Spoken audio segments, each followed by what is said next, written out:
Hello നമസ്കാരം. നമ്മുടെ video കാണുന്ന ഒരുപാട് ആളുകൾ ചോദിക്കുന്ന ഒരു സംശയമാണ് ട്രെൻഡ് റിവേഴ്സൽ. ട്രെൻഡ് എങ്ങനെയാണ് മാറുന്നത്, എങ്ങനെ മനസ്സിലാക്കാം?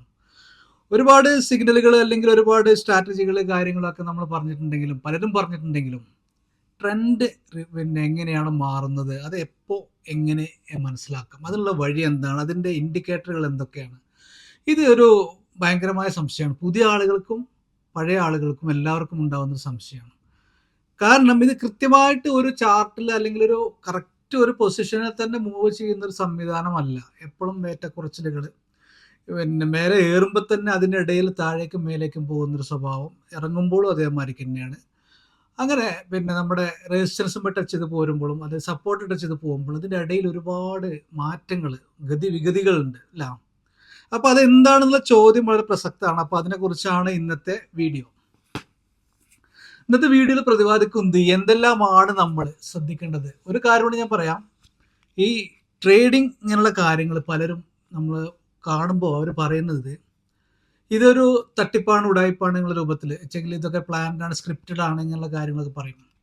സത്യമാണ്, ഇതെല്ലാം സ്ക്രിപ്റ്റഡ് ആണ്. ഇത് തട്ടിപ്പാണ്, ഉടായ്പാണ് പറയില്ല. ഇതൊരു പിന്നെ ഗെയിം തന്നെയാണ്. അങ്ങനെ തന്നെ നമ്മളിതിനെ കാണണം. നമ്മളെപ്പോഴും എല്ലാ സുരക്ഷിത മാനദണ്ഡങ്ങളും വെച്ചുകൊണ്ട് ഇതിൽ ഇടപെടുക, അല്ലെങ്കിൽ നമ്മളിതിൽ മുന്നേറുക. അതാണൊരു വഴിയുള്ളൂ. കാരണം ഇത് എന്ന് പറഞ്ഞു കഴിഞ്ഞാൽ പല ലോകത്തിൻ്റെ വിവിധ ഭാഗങ്ങളിൽ പല പല ആളുകൾ പല പല കമ്പനികൾ ചെയ്യുന്ന ഒരു കാര്യമാണ്. അപ്പോൾ ഇതിൽ എന്ന് പറഞ്ഞു കഴിഞ്ഞാൽ നമ്മൾ സാധാരണ ഒരാൾ ഉദ്ദേശിക്കുന്നത് എന്താ വെച്ച് കഴിഞ്ഞാൽ, ഇപ്പോൾ എൻ്റെ അടുത്ത് ഒരു 10,000 രൂപ ഉണ്ട്, പക്ഷേ എനിക്ക് 1,00,000 രൂപ ഉണ്ടാക്കണം. പോസിബിൾ ആയിട്ടുള്ള കാര്യമല്ല. 10,000 രൂപ ഉള്ള ഒരാൾ, കയ്യിലുള്ള ഒരാൾ അത് വെച്ച് ട്രേഡിങ്ങിൽ പിന്നെ അത് മുടക്കിക്കൊണ്ട് 1,00,000 രൂപ പെട്ടെന്ന് ഉണ്ടാക്കണം എന്നുണ്ടെങ്കിൽ നടക്കില്ല. അങ്ങനെ അത്ഭുതങ്ങളും സംഭവിക്കില്ല. 1,00,000 രൂപ കിട്ടണമെങ്കിൽ അതിനനുസരിച്ചിട്ടുള്ള മുതൽ മുടക്ക് നമുക്ക് വേണം, നമ്മുടെ അടുത്ത് അതിനുള്ള ഫണ്ട് വേണം. എന്നാൽ മാത്രമേ നമുക്ക് ആ രീതിയിൽ പോകാൻ പറ്റുള്ളൂ. പിന്നെ ഒരു 99% ആളുകളുടെയും ധാരണ ഇതിൽ ലാഭം മാത്രം കിട്ടും, കുറേ ശ്രമിച്ചു കഴിഞ്ഞാൽ, ഒരുപാട് പഠിച്ചു കഴിഞ്ഞാൽ, ഒരുപാട് മനസ്സിലാക്കി കഴിഞ്ഞാൽ ഒരു ധാരണ ഉണ്ട്. അതും ശരിയല്ല. എത്ര ഇതിനെക്കുറിച്ച് അറിയുന്ന ഏതൊരാൾക്കും ഒരു 10 ട്രേഡ് എടുക്കുമ്പോൾ അതിൽ 6-7 ട്രേഡാണ് നമുക്ക് വിൻ ചെയ്യാൻ കഴിയും, പ്രോഫിറ്റ് ഉണ്ടാക്കാൻ കഴിയുള്ളൂ. അവർക്ക് എത്ര എക്സ്പീരിയൻസ് ഉള്ള ആളുകൾക്ക്, അവർക്കും ഇതിൽ പിന്നെ ലോസ് സംഭവിക്കും. ഓക്കെ, ഇത് രണ്ടാമത്തെ കാര്യം. മൂന്നാമത്തെ കാര്യം, ഇതിൽ നമ്മൾ എല്ലാ സുരക്ഷാ മാനദണ്ഡങ്ങളും പാലിച്ചുകൊണ്ട് ഇറങ്ങിക്കഴിഞ്ഞാൽ നമ്മളുടെ പരാജയത്തിൻ്റെ, അതായത് ലോസിൻ്റെ സാധ്യതകൾ കുറച്ച് കൊണ്ടുവരാം. ഈ ഒരു പോയിന്റ് ശ്രദ്ധിക്കുക, കുറച്ച് കൊണ്ടുവരാം.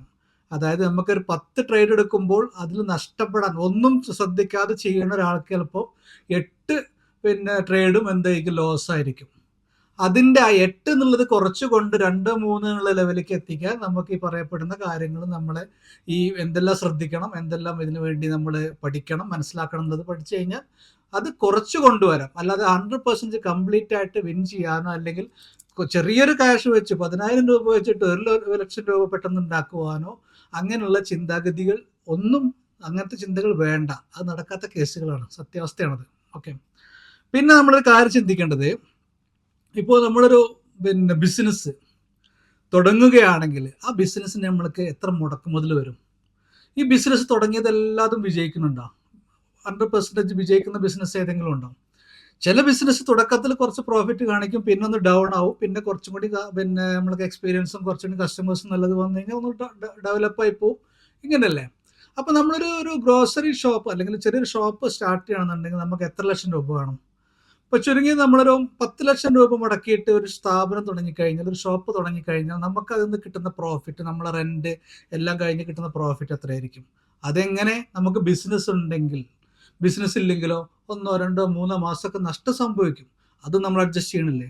അതേപോലെ തന്നെയാണ് ട്രേഡിങ്ങും. കംപ്ലീറ്റ് വിജയിച്ചിട്ട് എല്ലാതും പ്രോഫിറ്റിൽ എത്തിക്കാൻ പറ്റുന്ന ട്രേഡിങ് എന്നുള്ള ഒരു കാര്യമല്ല ലോകത്ത്. അപ്പോൾ അതുകൊണ്ട് ഈ പറയുന്ന കാര്യങ്ങളെല്ലാം ശ്രദ്ധിക്കുക, അത് മനസ്സിലാക്കേണ്ടത് മനസ്സിലാക്കുക, കൂടുതൽ പഠിക്കുക. ഇപ്പോൾ ഒരു വീഡിയോ അല്ലെങ്കിൽ കണ്ടുകൊണ്ടോ അല്ലെങ്കിൽ ഒരാൾ പറയുന്ന കാര്യങ്ങൾ മനസ്സിലാക്കിക്കൊണ്ടോ അല്ല. നിങ്ങൾ പല വീഡിയോകൾ കാണുക, പല കാര്യങ്ങൾ എവിടേക്ക് വെച്ചെങ്കിലും പഠിക്കാനുള്ളത് പഠിക്കുക. അതിൻ്റെ എല്ലാം ഒരു ആകത്തുക നിങ്ങളുടെ കൺക്ലൂഷനിലെത്തുക, അതിലൂടെ മുന്നോട്ട് പോകുക എന്നുള്ളതാണ്. അപ്പോൾ നമുക്ക് നമ്മുടെ വിഷയത്തിലേക്ക് വരാം. നമ്മുടെ വിഷയത്തിൽ നമ്മൾ സംസാരിച്ചത് എങ്ങനെയാണ് ട്രെൻഡ് മാറുന്നത്, ട്രെൻഡ് ചേഞ്ച് ആകുന്നത് എങ്ങനെ മനസ്സിലാക്കാം, അതിൻ്റെ സൂചനകൾ എന്തെല്ലാമാണെന്നാണ്. അപ്പോൾ അതിനെക്കുറിച്ച് പറയുമ്പോൾ നമ്മൾ പിന്നെ മെയിനായിട്ട് പറയേണ്ട കാര്യങ്ങൾ, എങ്ങനെ ട്രെൻഡ് ചേഞ്ച് ആവുന്നതിന് മെയിനായിട്ട് നമ്മൾ പറയേണ്ട കാര്യം, ഒരു സൂചിക എന്ന് പറഞ്ഞാൽ കാൻഡിൽ സ്റ്റിക്ക് തന്നെയാണ്. ലോകത്ത് എല്ലായിടത്തും ഇതിൻ്റെ ഒരു ദിശാസൂചിക കാൻഡിൽ സ്റ്റിക്കാണ്. അപ്പോൾ അതിനെക്കുറിച്ച് വിശദമായി ഒരു വീഡിയോ ആണ്, അതിനെക്കുറിച്ചാണ് നമ്മൾ ഈ വീഡിയോയിൽ സംസാരിക്കുന്നത്. ഓക്കെ, അപ്പോൾ ഫസ്റ്റ്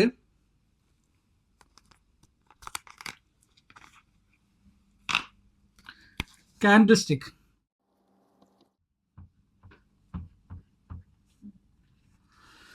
കാൻഡിൽ സ്റ്റിക്സ്, ഇതിനെക്കുറിച്ചൊരു വീഡിയോ കുറച്ച് മുന്നേ ആദ്യത്തിൽ ഞാൻ ചെയ്തിട്ടുണ്ട്.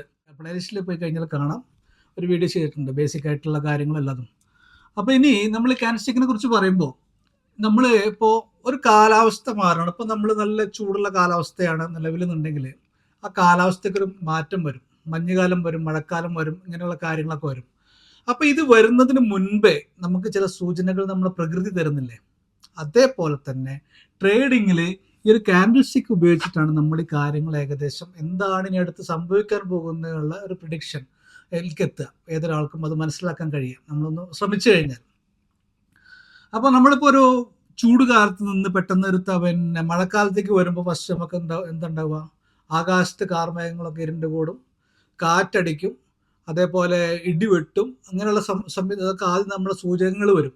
ഇത് കഴിഞ്ഞ് നമുക്ക് മനസ്സിലാക്കാം ഏകദേശം മഴ വരുന്നുണ്ട്. കാർമേഘങ്ങളും ഈ അന്തരീക്ഷത്തിലെ മാറ്റങ്ങളും ഇതൊക്കെ കാണുമ്പോൾ നമുക്ക് മനസ്സിലാവും.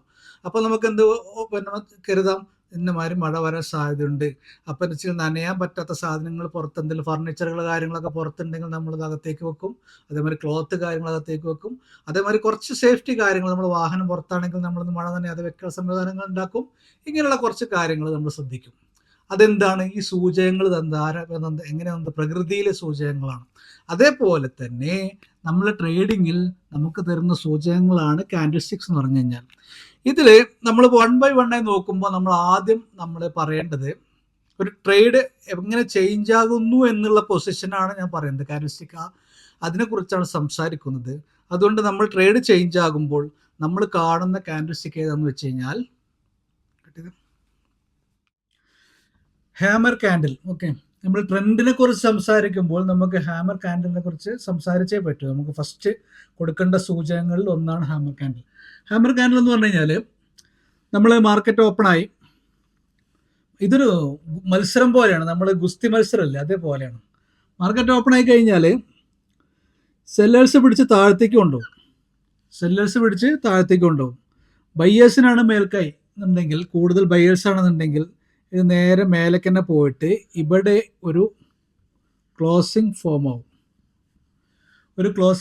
അതായത് ബയ്യേഴ്സിനാണ് സ്ട്രെങ്ത് കൂടുതൽ. അതായത് നമ്മളൊരു ഗുസ്തി പിടിക്കുമ്പോൾ രണ്ടാൾ അപ്പുറത്തപ്പുറത്തിരുന്ന് ഇങ്ങനെ പിടിക്കുന്ന സമയത്ത് സെല്ലേഴ്സ് എന്ത് ചെയ്യും? താഴത്തോട്ട് പിടിക്കും, ബയ്യേഴ്സ് മേലേക്ക് പിടിക്കും. ബയ്യേഴ്സ് പറഞ്ഞാൽ ബൈ ചെയ്യുമ്പോൾ മേലേക്ക് തന്നെ പോവാം. മേലേക്ക് പിടിച്ചു കഴിഞ്ഞ് ടോപ്പിൽ ഇതേപോലെ ഒരു ക്ലോസിംഗ് ഫോം ആയി കഴിഞ്ഞാൽ നമുക്ക് എന്ത് മനസ്സിലാക്കാം?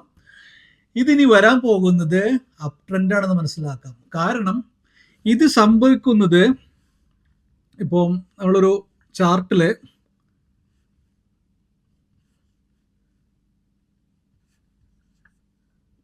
ഇങ്ങനെയുള്ള പൊസിഷനാണ്, ഇങ്ങനെയുള്ള പൊസിഷനാണ് വരുന്നത്. ഡൗൺ ട്രെൻഡിന് ശേഷമാണ് ഇത് സംഭവിക്കുന്നത്. ഡൗൺ ട്രെൻഡിന് ശേഷമാണ് ഇത് സംഭവിക്കുന്നത്. ഇത് പിന്നെ നമ്മുടെ ഹാമർ കാൻഡിൽ വരുന്നത് ഈ ഒരു പൊസിഷനിലാണ് എങ്കിൽ, ഈ ഒരു പൊസിഷനിൽ ഡൗൺ ട്രെൻഡിൽ വന്നിട്ട് ഈ ഒരു പൊസിഷനിൽ വരുമ്പോൾ ഇത് നമുക്ക് മനസ്സിലാക്കാം. ഈ ഒരു പിന്നെ ഹാമർ കാൻഡിൽ നിന്ന് നമുക്ക് മനസ്സിലാക്കാം എന്ത് നെക്സ്റ്റ് വരാൻ പോകുന്നത് അപ് ട്രെൻഡാണ് എന്ന് മനസ്സിലാക്കാം. അതിന് കുറച്ച് റൂൾസ് നമ്മൾ മനസ്സിലാക്കേണ്ടതുണ്ട്.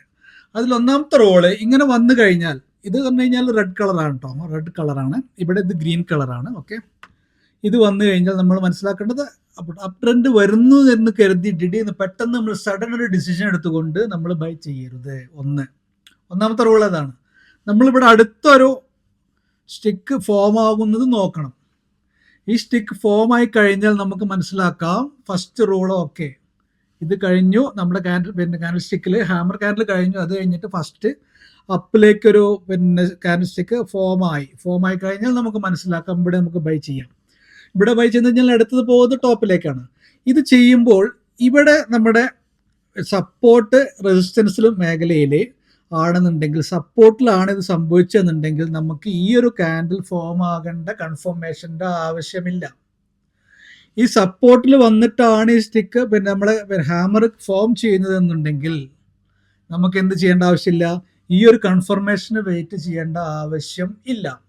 കാരണം ഇവിടെ ഡൗൺ ട്രെൻഡിൽ വന്നുകൊണ്ടിരിക്കുന്ന മാർക്കറ്റിനെ, അല്ലെങ്കിൽ ഇവിടെ ബയേഴ്സ് വന്ന് പിടിച്ചുകൊണ്ട്, ബയേഴ്സിന്റെ കരുത്ത് കൊണ്ടാണ്, ഞാൻ പറഞ്ഞല്ലോ ഇതെങ്ങനെ ഫോം ആകുന്നത് എന്ന് ഇവിടെ പറഞ്ഞു, ബയേഴ്സിന്റെ കരുത്ത് കൊണ്ടാണ് ഇവിടെ ഒരു ക്ലോസിംഗ് വന്നത് എന്നത് കൊണ്ട് തന്നെ അടുത്ത് ബയേഴ്സിന്റെ ഒരു പിന്നെ കാലമാണ് വരാൻ പോകുന്നത്. അതായത് ഇവിടെ സ്ട്രെങ്ത് കാണിച്ചത് ബയേഴ്സ് ആണ്, സെല്ലേഴ്സ് ഇവിടെ ഡൗണിൽ എത്തിച്ചു, പക്ഷെ സ്ട്രെങ്ത് കാണിച്ചത് ബയേഴ്സ് ആയതുകൊണ്ടാണ് ഇങ്ങനെ ഒരു ഹാമർ ഇവിടെ ഫോം ചെയ്തത്. അപ്പൊ നെക്സ്റ്റ് ഇത് പിന്നെ സപ്പോർട്ടിംഗ് ലൈനാണ്, സപ്പോർട്ടിന് താഴേക്ക് പോകാൻ സാധ്യതയില്ല. എനിവേ ഇവിടെ നമുക്ക് വേണമെങ്കിൽ, ഒന്നുകൂടെ പറയാം, വേണമെങ്കിൽ എന്തെങ്കിലും ഡൗട്ട് ഉണ്ടെങ്കിൽ ഇത് ഫോം ചെയ്യുന്നത് വരെ കാത്തിരിക്കാം. പക്ഷേ ഈ സപ്പോർട്ടിൽ വെച്ച് ഇത് ഫോം ആയി കഴിഞ്ഞാൽ അതിൻ്റെ ആവശ്യമില്ല എന്നുള്ളതാണ് 99.99% ഉള്ള കാര്യം. പിന്നെ ഒരു 0.1 ഉണ്ട്, അത് നമുക്കറിയാലോ. ഏത് വേനൽക്കാലത്തും ചിലപ്പോൾ പെട്ടെന്ന് മഴ പെയ്യും, അല്ലെങ്കിൽ ഏത് പിന്നെ മഴക്കാലത്തും നമുക്ക് വേറെ എന്തെങ്കിലും സംഭവിക്കാം, മഴ പെയ്യാതിരിക്കാം. പക്ഷെ ആ സമയത്ത് നമ്മൾ കുട കയ്യേക്കരുത് എന്നല്ലാതെ വേറെ വഴിയൊന്നുമില്ല. അതാണ് ഇതിൻ്റെ പൊതുവായിട്ടുള്ളൊരു കാര്യം. ഞാൻ മുന്നേ പറഞ്ഞ പോലെ നമ്മളെ പരാജയം, പിന്നെ നമ്മൾ എത്രത്തോളം നഷ്ടം സംഭവിക്കുന്നു അത് കുറയ്ക്കാം എന്നുള്ളത് മാത്രമാണ് ഇതിൻ്റെയൊക്കെ ഉദ്ദേശം. ഓക്കെ, അപ്പോൾ ഇങ്ങനെ മുകളിലേക്ക് പോകും. മേലേക്ക് പോയി കഴിഞ്ഞാൽ നമുക്ക് എന്ത് ചെയ്യാം അറിയാലോ, നമുക്ക് പ്രോഫിറ്റ് എടുക്കാം. ഇനി ഇങ്ങനെ പോകുന്നതിന് ഇതിന് അടുത്ത ഒരു റൂളും കൂടി ഉണ്ട്. ഇപ്പോൾ 2 റൂൾ ഞാൻ പറഞ്ഞു. ഒന്ന്, ഇവിടെ ഫോം ചെയ്ത് കഴിഞ്ഞാൽ, ഈ ഒരു ഹാമർ കാൻഡിൽ ഫോം ചെയ്ത് കഴിഞ്ഞാൽ നെക്സ്റ്റ് ഒരു കാൻഡിൽ നമ്മൾ പിന്നെ വെയിറ്റ് ചെയ്യുക, അത് കംപ്ലീറ്റ് ആയി കഴിഞ്ഞാൽ നമുക്ക് ബൈ ചെയ്യാം, അതുവരെ വെയിറ്റ് ചെയ്യാമെന്ന് പറഞ്ഞു. അതേമാതിരി സപ്പോർട്ടിലാണ് ഇത് ചെയ്തിട്ടുള്ളത്, ചില ഡൗൺ ട്രെൻഡ് വന്നിട്ട് സപ്പോർട്ടിലാണെന്നുണ്ടെങ്കിൽ ബയേഴ്സിൻ്റെ മേൽക്കൈയാണ് അവിടെ വരുന്നത്, ബയേഴ്സിനാണ് ഡൊമൈൻ പവർ വരുന്നത്, അപ്പോൾ അതുകൊണ്ട് മേലേക്ക് പോകുള്ളൂ എന്ന് പറഞ്ഞു. 2 റൂൾ ഞാൻ പറഞ്ഞു. മൂന്നാമത്തെ റൂള്, ഈ പിന്നെ ഹാമർ വന്നിട്ട് ഇവിടെ ഓരോ പിന്നെ ഏരിയയിൽ, ഇപ്പോൾ നമ്മൾ ഡൗണിലും അല്ല അപ്പിലും അല്ലാത്ത അവസ്ഥയിൽ ഇങ്ങനെ വന്നു കഴിഞ്ഞാൽ അത് നെവർ മൈൻഡ്, അതിനെ തള്ളിക്കളയാം. അവിടെ നമ്മൾ പ്രത്യേകിച്ച് പിന്നെ ബൈ ചെയ്യാനോ അതിനെ പോകരുത്. വെച്ചാൽ അത് അതിനുള്ള സൂചകമല്ല, ഇതിൽ ട്രെൻഡ് റിവേഴ്സ് ചെയ്യാനുള്ള, ട്രെൻഡ് മാറാനുള്ളൊരു സൂചികയല്ല അത്. അതുകൊണ്ട് തന്നെ ഇങ്ങനെയുള്ള പൊസിഷനിൽ എവിടെയെങ്കിലും വെച്ചിട്ട് ഹാമർ ക്യാൻഡിൽ കണ്ടു കഴിഞ്ഞാൽ അത് നെവർ മൈൻഡ്, തള്ളിക്കളയുക. ഓക്കെ, ഇവിടെ വെച്ച് കണ്ടു കഴിഞ്ഞാൽ നമുക്ക് തുറപ്പിക്കാം. ഓക്കെ, പിന്നെ നമുക്ക് ഇതിനിടയിൽ തന്നെ നമ്മൾ ഇങ്ങനെയുള്ള പൊസിഷനിലൊക്കെ വരുന്ന സമയങ്ങളിൽ അതേപോലെ ചെറിയ ചെറിയ ബൈ സെല്ലേഴ്സിൻ്റെയും അതേമാതിരി പിന്നെ ഏറ്റക്കുറച്ചിലുകൾ വരുന്ന സമയത്ത് ഈ പറഞ്ഞ പോലെ തന്നെ നമുക്ക് അടുത്ത ക്യാൻഡിൽ എന്താണെന്ന് മനസ്സിലാക്കിക്കൊണ്ട് നമുക്ക് ബൈ ചെയ്യാം. മനസ്സിലായോ? ഓക്കെ, അപ്പോൾ ഹാമർ ക്യാൻഡിലിനെ കുറിച്ച് ഇത്രയാണ് പറയാനുള്ളത്. ഇത് ഡൗൺ ട്രെൻഡ് ആണ്. ഇവിടെ വന്നിട്ട് എപ്പോഴും ശ്രദ്ധിക്കുക, ഇത് പച്ച കളറായിരിക്കും കേട്ടോ, പച്ച കളറായിരിക്കും. പച്ച കളറിൽ ചുവപ്പ് കളറിലുള്ളത് വേറെ ഉണ്ട്. അതേപോലെ ഈ സൂചിക മനസ്സിലായിട്ടുണ്ടാവുമെന്ന് പ്രതീക്ഷിക്കുന്നു. ഇനി അടുത്തായിട്ട് നമുക്ക് ഹാങ്ങിങ് മാൻ ഉണ്ട്. അതേമാതിരി പല സൂചികകളും ഇനി കൂടുതലായിട്ട് നമുക്ക് സംസാരിക്കാനുണ്ട്, വിശദീകരിക്കാനുണ്ട്. അപ്പോൾ ഈ കാര്യങ്ങൾ, ഇത്രയും കാര്യങ്ങൾ നിങ്ങൾക്ക് മനസ്സിലായി എന്ന് വിശ്വസിക്കുന്നു. ഈ വീഡിയോ ഇഷ്ടപ്പെട്ടു എന്ന് കരുതുന്നു.